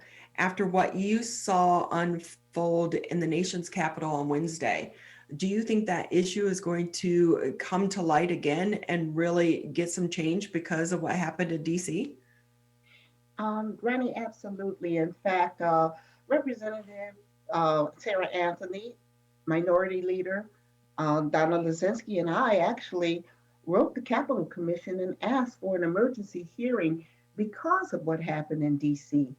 Many know that this event occurred in Lansing on April 30th, not to the magnitude of what happened in DC, but it did occur April 30th, where we had petitioned the Capitol Commission to put a ban on guns. Right now, you cannot have signs in the Capitol. You cannot hold up a sign of protest in the Capitol, but you're able to bring in guns. This is not a violation of anybody's Second Amendment rights, but it is a matter of safety simply because on any given day, our Capitol is filled with children. These children have no idea of this the unrest that's going on in our country. They just want to look at the Capitol the way I did when I was a child and say, oh my God, this is great. Whether it's the Capitol in Lansing or whether it's the Capitol in DC. These citadels, these institutions are to be revered because these are where decades, if not centuries, of our legislators, they serve. So my concern basically is safety, not only safety of our young people who go in and out of the Capitol daily, but when the pandemic was not raging like it is now. And keep in mind, we do have the pandemic, but there are people who have to go to work in Lansing regardless to the pandemic. And to know that our Capitol and our buildings are safe is number one. That's it, safety. That's the most important thing. So do you worry about your safety as an elected leader here in the state of Michigan? Of course. I would be remiss if I did not say it because, that we are living in truly volatile times, and the urgency of making sure that we legislators come to work and we're safe. We don't have to worry about anything that would prevent us, from not feeling that way. Yes, I do worry about it. How could I not, Ronnie? Yeah, Brenda Carter here with us on the Megacast. She's the Michigan State Representative for District 29. So obviously the next day there was a bomb threat to the Michigan State Capitol. MSP did arrest someone in that situation. I understand there was another threat against Governor Whitmer. Again today, someone requesting millions of dollars in Bitcoin. So the threats, do you think they're going to continue to happen as the Trump administration is in its final days? Ronnie, I'm hoping that they do not, because what I'm hearing once again in the media and through several legislators is that there has been some de-escalation of these events, okay? And that's what I'm looking for. We have to, of course, pay attention to the threats, but we don't have to sensationalize them. It doesn't have to be the news feed, the breaking news every day. We could look at the cases of where there are people out there that are saying enough is enough. Enough is enough. Country first. So I'm cautiously optimistic that we are beginning to reach across the aisle. I'm understanding some of my Republican colleagues are feeling the same sentiments as I am. Yeah, because there were some Republicans right here in the state of Michigan who do not support the outcome of the election. So your thoughts on that? Well, once again, everybody has their constitutional right, freedom of speech and freedom of ideas, okay? It's a big difference about disagreeing on principles and ideologies and taking it to the next level, okay? So yes, they have their rights, but so do we. So do people who want peaceful transition of power, peace, collaboration, unity. A lot of us really do feel that we are the greatest country in the world, and we gained that position, that notoriety by showing how we, as the most diverse nation in the world, can come together and work in concert. So yeah, I am personally optimistic that maybe we will begin to see some de-escalation of this. And if anything, at least everyone in the general population, I think they're getting an education on the entire political process because, normally it's a 30-minute process to certify the electoral votes. That did not happen this year, but people are now becoming more and more aware of the process and how it works, although be it not for the right reasons. Yes, and I agree with you, Ronnie, on that, because what this is, if anything is done, in my opinion, once again, is it brought out the love of country. This actually brought out the love of country across the country. I've seen news feeds of people speaking about, yes, I agree with what a person's right to speak, but not to the point where it happened Wednesday. So yeah, I think this is a beginning point. I'm seeing some collaboration across the aisle on the congressional level, U.S. congressional level. I'm actually seeing it on the state level here in Lansing, so I look forward, hopefully 2021, we're going to get rid of this awful pandemic and we're going to work together to heal our nation. Well, let's hope so, because we need our elected leaders to come together to work across the aisle in a spirit of compromise and to heal our country as well. With that, let's talk about some of the work that is happening, because while this is taking away from the spotlight of the work that you and some of your other team members and our elected leaders are doing, the work has to continue. What's on your top agenda for 2021? Economic development. Last term, I spent a lot of time focusing on education and making it more equitable for students all over Michigan. This year, with what's happened with the pandemic and with our small businesses in particular, I feel that a focus on growing our economy and stabilizing our small businesses is in the forefront of what I'm doing right now. So my focus this year is, of course, still going to remain on education, but I'm going to probably push economic development to the forefront. Economic development, I think, too, is going to be on the forefront because so many small businesses are continuing to struggle. And with the vaccine and the rollout of the vaccine, how do you think that's going to play into the future of the economy here in the state of Michigan? I think it's going to be critical to it right now because a lot of our small businesses had to close because of COVID-19, and especially with the insurgence between the holidays, Thanksgiving, Christmas, and New Year's, we saw an uptick that actually exceeded what happened in April and May.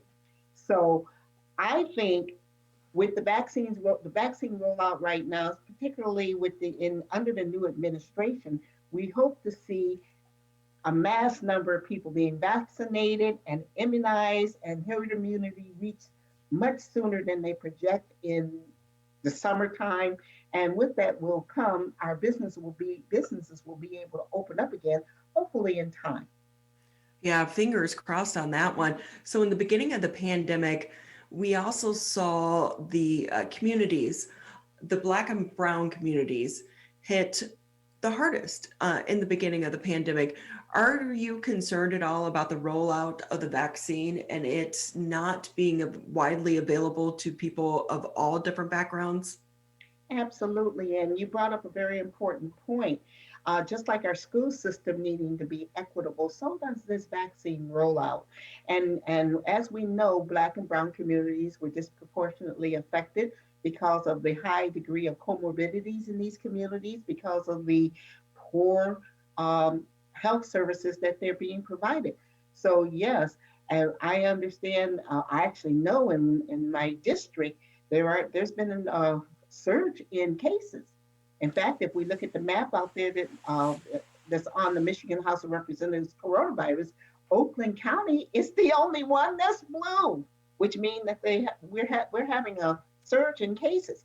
So it's critically important. Not only do we get the vaccines to our community, but we must educate our community, because right now there's a lot of people that are still saying, I'm not taking that vaccine. What happened with the Tuskegee experiment? And this could be just another attempt to eradicate brown and Black people. So we need to really address this disproportionality of services and education to our communities. But you do understand how it's hard for some people because there's been so much uncertainty just around the virus.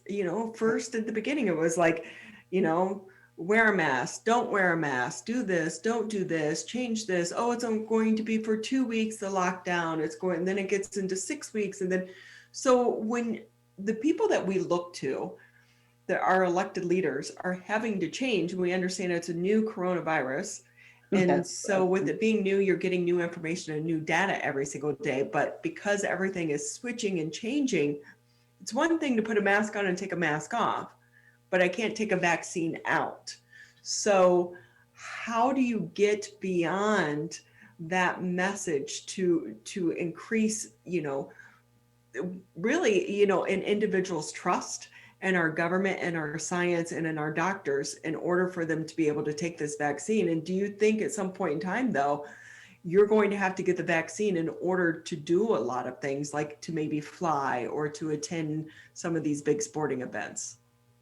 And Ronnie, I appreciate you asking that question, because yes, I fit in the mold in that group of people that need to be vaccinated. I'll address that one first.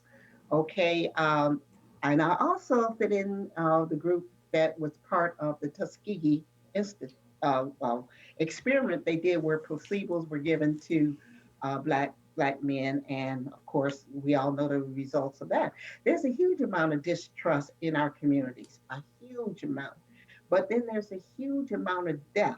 So without being a medical professional, and I'm not, okay, I'll qualify that off the bat, I'm not, I do not have the right to say what this virus can and cannot, will or will not do in the future. And I agree with you, there's a high degree of uncertainty with it.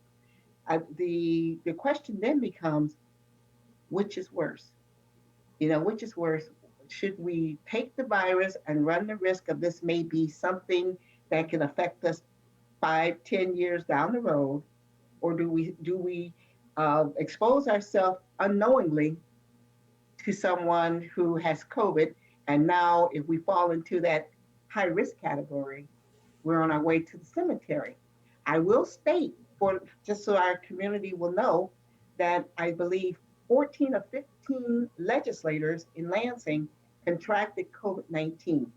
One of them died, Isaac Robinson. Over 30 staffers contracted COVID-19. And unlike most government agencies, we are not allowed the luxury of doing our meetings at home. We must go to the Capitol. And then the Capitol, of course, is an enclosed area. So if our colleagues come across the aisle, or if someone contracts COVID and they come to your desk, then you've already put yourself in harm's way. You may contract COVID, and even worse than that, it's almost like the school system, which I'm understanding is getting a little better now with young people, not so perilous with young people as it is with older people. But God forbid I contract COVID. Then I come home, I talk to my husband over dinner, he contracts it. We're both over in that group, well, at least I am, I don't know my husband is. And we both end up, well, seriously. and then we both end up dead because we are trying to do our job. And one of the things that I hope that this podcast is getting across to people is that legislators, we only want to do our job. We were elected to go to Lansing to serve our people. And whether it's the threat of violence or the threat of COVID, this is not a conducive environment for anyone to work in. So would you support mandated COVID-19 vaccines? That's a difficult question, because I believe people have the right to choose. I do. But then the flip side of that is, what if they choose not to? They contract disease and they bring it home and it becomes a super spreader event. Keep in mind, there are still a lot of events going on where people are not masking up. And it's kind of frightening, because I do believe that this virus is real. Well, we know the virus is real, and I think every individual. How many people still think it's a hoax? Right. And with that, because I do think 2020, the discussion was all around COVID-19 testing was the huge issue. 2021, with the vaccine upon arrival, and as more and more people of the general population are going to be offered and have the opportunity to get the vaccine, I think we're going to see the issue of mandated vaccines become the big issue in 2021. Would you agree? I believe it may come up. Okay, once again, we're friending on taking away our right for free speech, freedom of choice. But if we continue to see what we're seeing, okay, I believe it's happening in Great Britain now to a certain degree where people are being pretty much mandated to take the vaccine. I'm not sure on that, but it depends on that slope of that line. You know, if what we have in place right now is not mitigating the slope of that line, it may come to a point where we may be mandated to take that vaccine in order to control the virus. With that too, if we could talk a little bit about the role leader, how much information are you provided with when it comes to the rollout of the vaccine? Because there is still a lot of finger pointing going on. We're even seeing it with some of our county executives. You know, Dave Coulter has requested more. We've seen Mark Hackle from Macomb County point his finger at Lansing saying, we've only received 1,000, we need more of this vaccine. And then we've seen the governor point her finger to DC, but at the end of the day, we still don't have the vaccine in the arms of the individual and the people. So as the general population starts to qualify and the lines I think we're going to see start to get longer as people try to get the vaccine, as an elected leader, how much of that decision-making process are you involved in, or are you not at all? We are kept informed weekly about the rollout and what's happening with the vaccine. Governor Gretchen Whitmer, also does a great job of informing the community as a whole with her podcast she does weekly, pretty much now, to let people know where we are with the vaccine. But I do agree with you, Ronnie, that a lot of this hopefully will clear up with the next administration. The focus, I'm understanding that President-elect Biden's priorities now is the virus. Okay, it's nothing other than the virus. So I am hoping January 21st, we see the focus in Washington change to the point that we're addressing the shortages in our state. And I know that Governor Whitmer personally addressed, where are our vaccines? We were promised X amount of vaccines. We do not have them. And of course, that's a trickle-down effect. It goes all the way down to Dave Coulter, goes to County Exec Hackle and Wayne County. So the point of the matter is, I'm hoping that on the 21st January, everything goes smoothly, that the Biden administration will focus on the pandemic and making sure that the resources are given to the states where they can distribute these vaccines fast and equitably to their communities. This is my hope. It's going to be a little bumpy between now and then. Oh, there have been so many speed bumps along the way with this pandemic. With that, Brenda Carter with us here. She's the Michigan State Representative for District 29. Before we let you go, we have to talk about DC. I don't know if you caught the 60 Minutes interview last night with Nancy Pelosi. They are requesting that the vice president makes the effort to invoke the 25th Amendment, which of course would allow for the removal of Donald Trump. His 9 days left in his administration. If that does not happen, they are preparing, the Democrats are preparing to try to impeach the president for a second time. As an elected leader, you are a Democrat. Share your insight on this issue. Well, I'm going to agree with Representative Jim Clyburn on this. You know, our focus should be on the pandemic. We have elected leaders like Speaker Pelosi. We have Mitch McConnell, who is still in office at this time, who are elected to make these decisions. My personal view and how I view my role as a representative is that I follow the protocols that are administered to us. So in other words, if Congress decides that the best possible approach for the good of our country is to follow the impeachment process, I'm just the representative. You know, I would have to follow the protocol, okay? My personal view on this, I believe in putting our country first. The welfare of our people first. That is where I stand. again, a lot of people probably, while may have been aware of the 25th Amendment, way back from that civics class, in what, 4th, 5th, 6th grade, I think for the first time they're really starting to look at it and look at the process again. And with that, also free speech. Yeah. The president has lost his ability to use social media as his platform. Facebook and Twitter, of course, banning him. And now we are hearing that Parler is going away because Google and the app, Apple, is no longer going to be carrying the app on their streaming devices or to make it, available as well. Is it a violation of free speech? These companies, Google, Facebook, Twitter, all of these are private companies. They're not public companies, so I don't believe they fall under the purview of violation of free speech. I think they have the right to protect their own entities as well. So I'm not a constitutional lawyer, okay? And I have to qualify that, but from what I understand, that these are private companies and they can choose who will be able to utilize their service.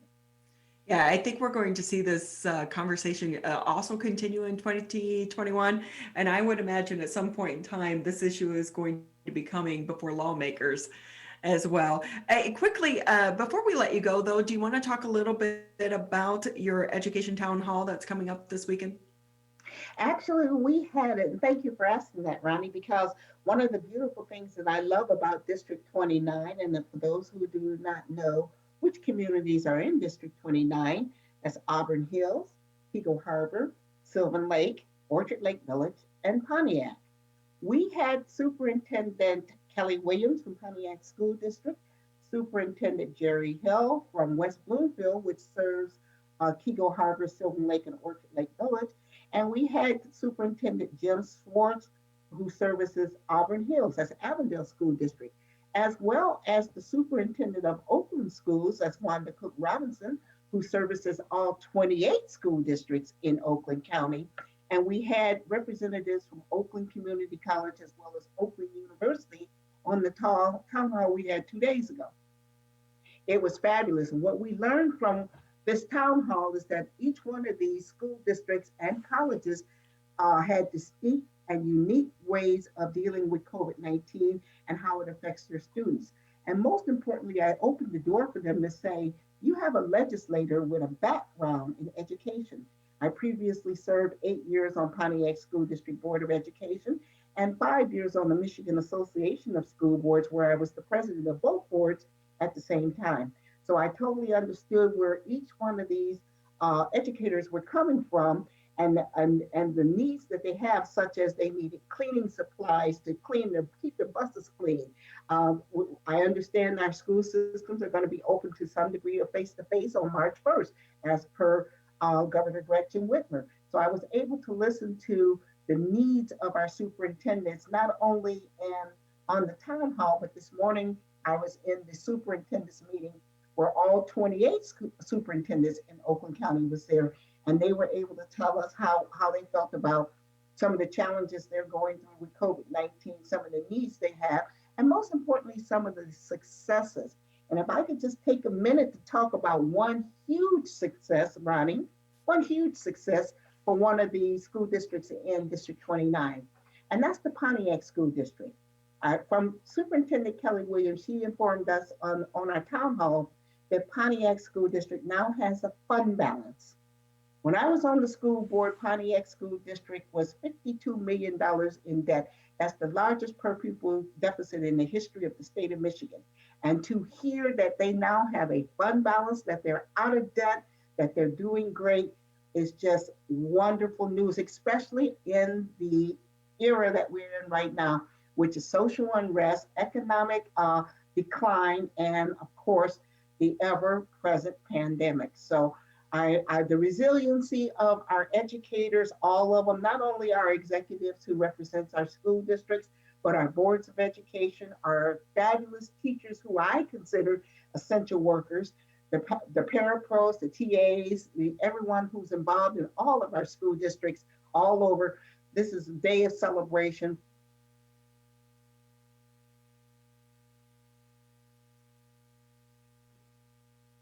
It is a day of celebration for the city of Pontiac. That is great strides. And you know what's sad about the pandemic?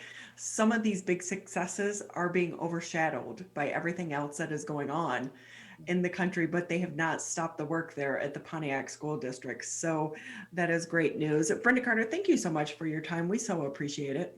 Oh, thank you, Ronnie. Anytime. Thank you for having me. And we wish you a much calmer 2021. And like you said, it also is a year of hope. And we all need that right now. Thank you. Thank you again. That's going to wrap it up here for us on the Monday edition of the Oakland County Megacast. We want to say thank you for taking time out of your day to tune us in. And as a reminder, you can catch clips of our interviews on civiccentertv.com. This has been the Oakland County Megacast.